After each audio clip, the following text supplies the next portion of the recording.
नमस्कार दोस्तों, मैं श्रवण आप सभी का स्वागत करता हूं अपने YouTube चैनल परीक्षा रात्रि पर। इस वीडियो में हम मनसबदारी व्यवस्था को विस्तार से पढ़ने का प्रयास करेंगे। तो आप सभी कॉपी कलम निकालिए, नोट करते रहिए और साथ ही समझते रहिए। शुरू करते हैं। देखिए, ये जो मनसब है, मनसब क्या होता है? तो पद होता है। इसे किसने शुरू किया? तो अकबर ने शुरू किया। शुरू किसने किया है? अकबर। शुरू अकबर। ये मनसब क्या होता है? तो पद है। मनसब क्या है? पद है। अबुल फजल जो है मनसबदारी के 33 श्रेणी बताए हैं। अबुल फजल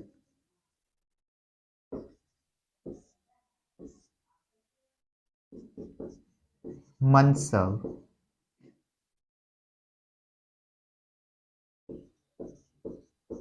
मनसब के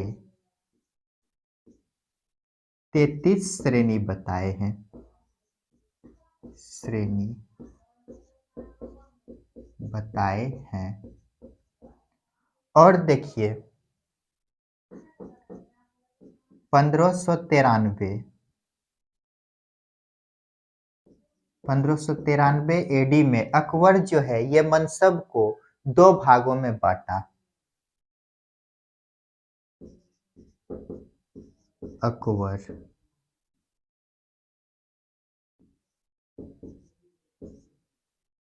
मनसब को 2 भागों में बांटा। कितने भागों में बांटा? 2 भागों में। ये 2 भाग कौन है? तो देखिए, एक होता है जात, एक होता है सवार। ये जात क्या होता है? तो ये होता है वेतन। ये होता है व्यक्ति का पद। क्या होता है? व्यक्ति का पद। व्यक्ति का पद। और ये सवार क्या होता है? तो घुड़सवारों की संख्या। घुड़सवारों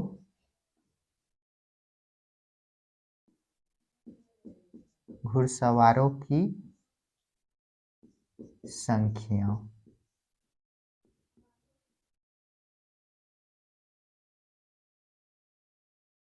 देखिए, ये जो सवार होता है जात से हमेशा ये कम होता है। ये क्या होता है? कम होता है। और सवार ये जो जात है सवार से हमेशा अधिक होता है।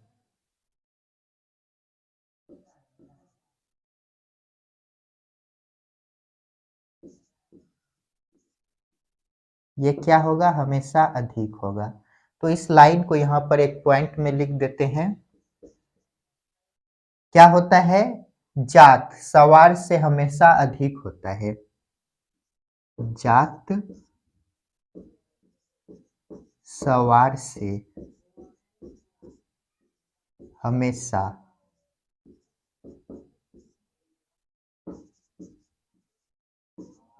अधिक होता है।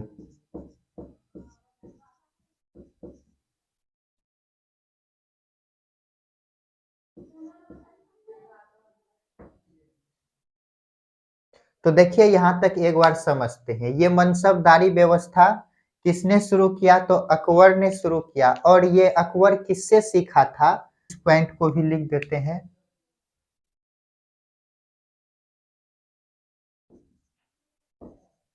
मंगोलों से सीखा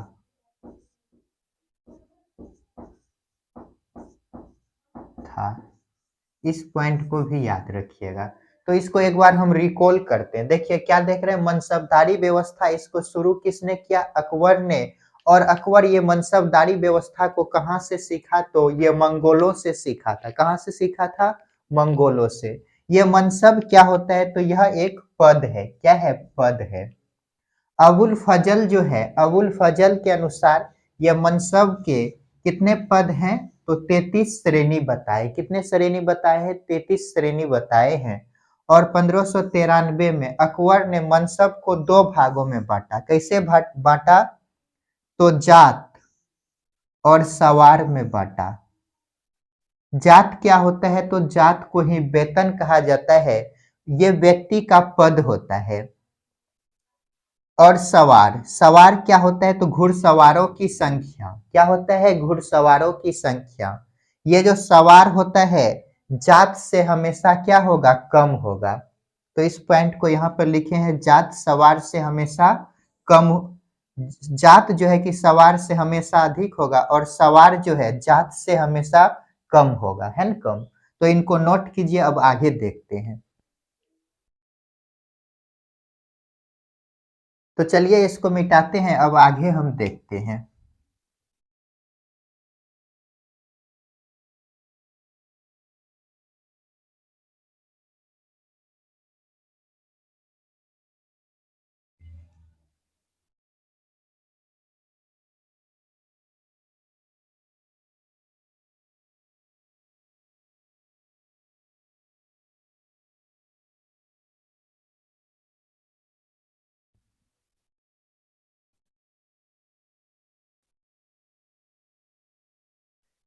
हम क्या देखें? जात क्या होता है? जात जिसे क्या कहते हैं? वेतन। ये क्या होता है? अधिक। और सवार क्या होता है? कम। ये तो देख लिए। अब आगे देखिए।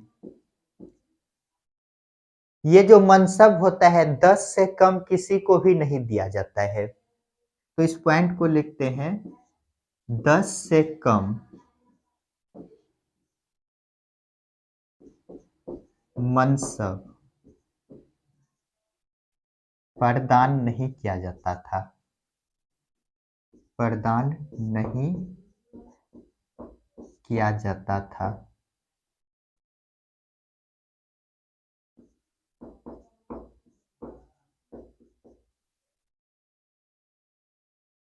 और आगे यदि देखें तो 10 से 500 जिसे मनसब दिया जाता था उसे मनसबदार कहा जाता था। 10 से 500 मनसब वाले क्या कहलाते थे? मनसबदार। मनसबदार। और देखिए 500 से 2500 वाले, जिसे 500 से 2500 मनसब होता था, मनसब वाले ये अमीर होते थे। अमीर कहलाता था। क्या कहलाता था? अमीर। ये मनसब क्या है? पद है। और देखिए 2500 से जिसे अधिक होता था, 2500 प्लस मनसब वाले,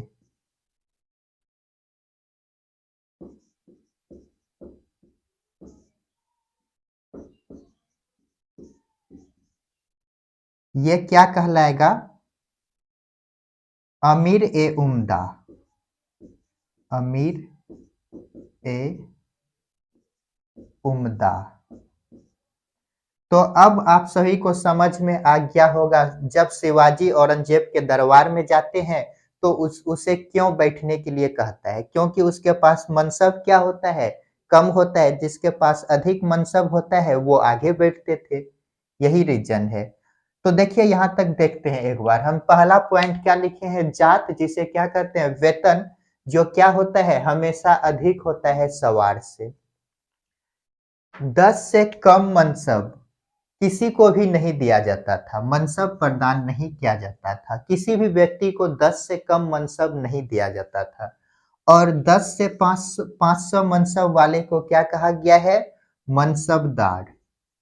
और 500 से 2500 मनसब वाले ये अमीर होते थे। क्या कहलाता था? अमीर। और 2500 से अधिक जिसे मनसब दिया जाता था उसे अमीर ए उम्दा कहा जाता था। उम्दा की उपाधि, अमीर ए उम्दा की उपाधि उसे मिलता था। इसको नोट कीजिए। अब देखते हैं मनसबदारी व्यवस्था के ये जो मनसब हैं इसके कुछ प्रकार।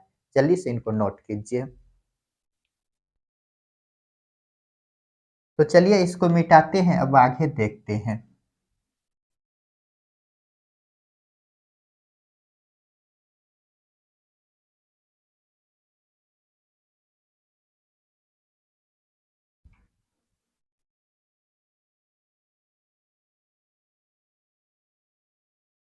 ये जो मनसबदारी व्यवस्था है इसके 3 श्रेणी है। कितने श्रेणी है? तो इसके 3 श्रेणी है। 3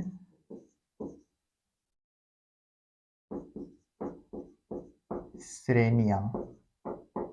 देखिए ये 3 श्रेणी ही लिखिए, श्रेणी है। ये 3 श्रेणी कैसा है? तो फर्स्ट, सेकंड और थर्ड।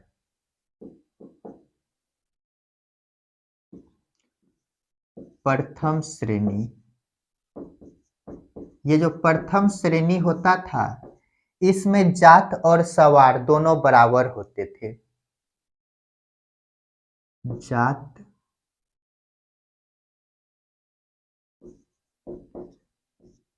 और सवार बराबर। क्या होता था? जात बराबर सवार। और देखिए दूसरा श्रेणी में क्या होता था?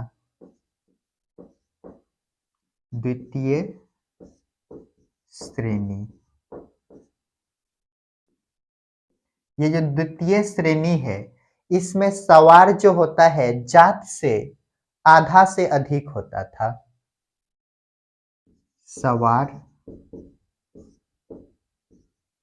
जात के आधे से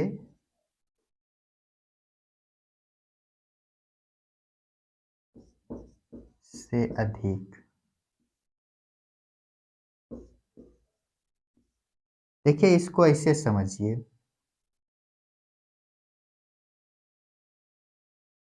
जात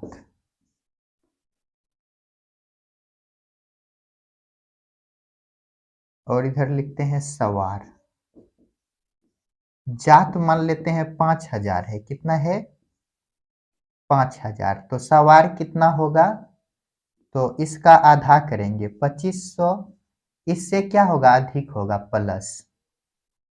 और तीसरा श्रेणी देखिए, तृतीय श्रेणी। जस्ट इसी को उल्टा करेंगे। इसमें सवार क्या है? जात के आधे से अधिक है, तो इसमें क्या हो जाएगा? सवार जात के आधे से कम होगा। तो देखिए लिखते हैं, सवार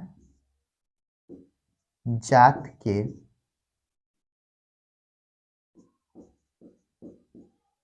आधे से कम। इसको यदि समझे तो देखिए, जात और इधर लिखते हैं सवार। तो जात मान लेते हैं कितना है? 5,000। तो सवार क्या हो जाएगा? 2500। इसमें क्या हो जाएगा? माइनस हो जाएगा। यहाँ पे क्या है? 2500 प्लस, यहाँ क्या हो जाएगा? 2500 से कम माइनस। तो देखिए इसको एक बार और हम समझते हैं। क्या देखे? ये जो मनसब है इसके कितने श्रेणी है? तो इसके 3 श्रेणी है। कौन कौन सा है? पहला श्रेणी, दूसरा और तीसरा। प्रथम श्रेणी में क्या है? जात और सवार दोनों क्या है? इक्वल है, बराबर है। और दूसरा श्रेणी यदि देखें तो इसमें क्या है? सवार जो है, ये जो सवार है जात के आधे से अधिक है। जात यदि 500 है तो सवार कितना है? जात के आधा से अधिक, अर्थात 2500 से अधिक। और तीसरा श्रेणी में क्या है? सवार जो है जात के आधे से कम है। यदि जात 500 है तो सवार क्या हो जाएगा? 2500 से कम, उसके आधा से कम होगा। इसको नोट कीजिए और आगे हम देखते हैं। तो चलिए इसको मिटाते हैं, अब आगे देखते हैं।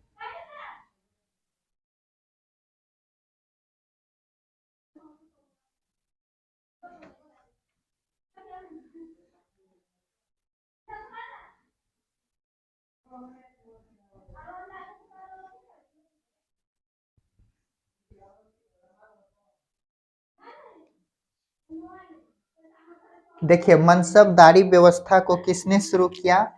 अकबर। अकबर ने इसे शुरू किया, स्टार्ट किसने किया? अकबर ने।